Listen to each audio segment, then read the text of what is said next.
On our journey through the lands of the Bible, we found ourselves lingering in the old city of Jerusalem. Here, in this place that is so sacred to Jews, Christians, and Muslims, it is easy to imagine your way back to around 970 BC, when the Bible says the famous King Solomon reigned. Solomon became, in a sense, the very ideal of the Oriental emperor, as a sort of magnificent king. Under David and Solomon, the Israelites were able to amalgamate into a pretty powerful kingdom. Solomon seemed determined not to repeat the mistakes of his father, King David, and his brothers, whose lust and pride wreaked havoc on their kingdom. Solomon becomes the greatest king because he's of the Davidic dynasty, and yet he has none of the faults, none of the sins of David. Solomon is known as the man of peace. And a man of wisdom. Instead of killing his enemies, Solomon, we're told, married many of them, including a pharaoh's daughter. In other instances, he disarmed them with his wit and his wisdom, like the famously beautiful Ethiopian Queen of Sheba. The Queen of Sheba went to see Prophet Solomon. In the Bible, the Queen of Sheba is drawn to Jerusalem for an audience with Solomon after hearing of his great wisdom. He treated her as an equal, and as an equal politician.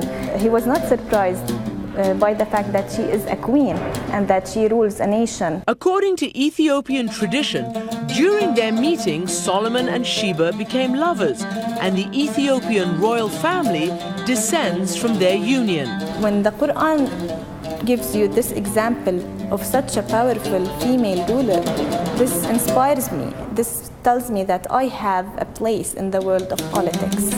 And while it's possible that Solomon's wisdom may have attracted those seeking his counsel, so too would the temple that he's said to have built. Solomon's temple was, of course, an astonishing building. In the Bible, pages and pages are devoted to describing the temple. Solomon's temple, as far as we can tell, was built as a replica of the Garden of Eden, when human beings and gods lived close by one another. And through the ages, people have imagined what it might have looked like.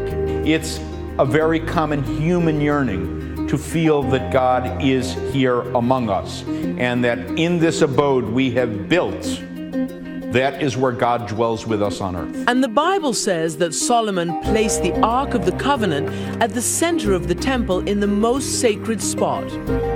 But it's said that the temple was destroyed when the Babylonians sacked Jerusalem around 600 BC. And ever since then, this is where many people believe that the great temple once stood, a mountaintop in the center of the walled old city. It is a storied place layered with spiritual meaning and now dominated by the Golden Dome and a Muslim mosque. But just a short walk away outside the city walls, a picture is emerging of the ancient and humble beginnings of Jerusalem, which the Bible says was founded by Solomon's father, David. The city of David was a rather small settlement, hardly can be termed as a city, most probably unfortified, but it was here somewhere. We met Doron Ben-Amin, an Israeli archaeologist who leads a team digging for evidence of the original city, which would have existed around 1000 BC. And it's got an interesting name. I mean, at least colloquially, we're calling it the parking lot dig. Yeah, it's hard to believe, but 5 years ago, cars used to park right above our heads here. And once we decided to go beneath the asphalt, immediately the earlier remains of Jerusalem start to appear. How much do we know about Solomon's temple, the first temple? Actually, we know nothing.